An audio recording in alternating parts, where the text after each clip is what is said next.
I'm with the revolution because the country had reached an unprecedented level of corruption, whether through bribery, nepotism, or abuse of power. Some people do not have jobs, others can't find food to eat. Anyone who speaks up is taken to jail. I think what happened was pretty much expected. The people have been repressed for such a long time.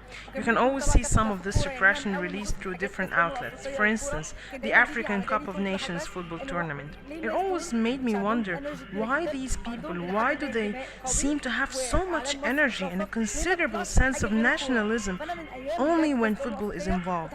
Since the Cup of Nations, I was sure that one day this might happen. I just never knew when that day would come. Nothing this corrupt could have It's a kind lasted. of messy, actually. But it's okay to be messy for a while. It's a change nobody has experienced before.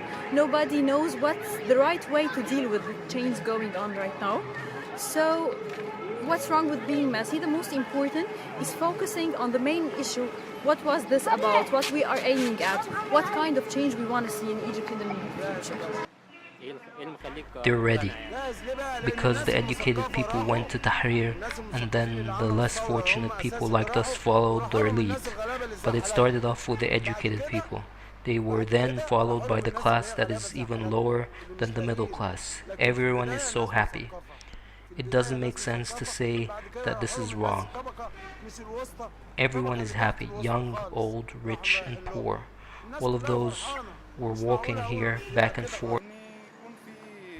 My hopes are to have a people's assembly that would be elected through fair elections. They wouldn't enter the assembly for their personal reasons. ياخد حصانة أو ياخد ملايين ويهرب بيها ياخد يعني مش مصالحه الخاصة يعني و I also think we should have a president that is loved by the people and would really want to do what is best for the country. And his goals wouldn't be transferring billions of money in offshore accounts.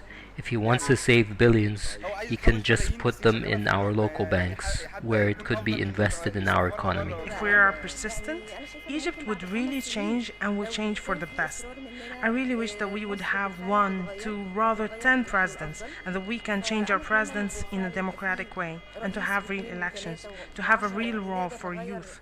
The youth that hasn't participated for the last 30 years because they were marginalized. No, the youth should get their chance, because I think real change will come from youth and not from the old incompetent leaders.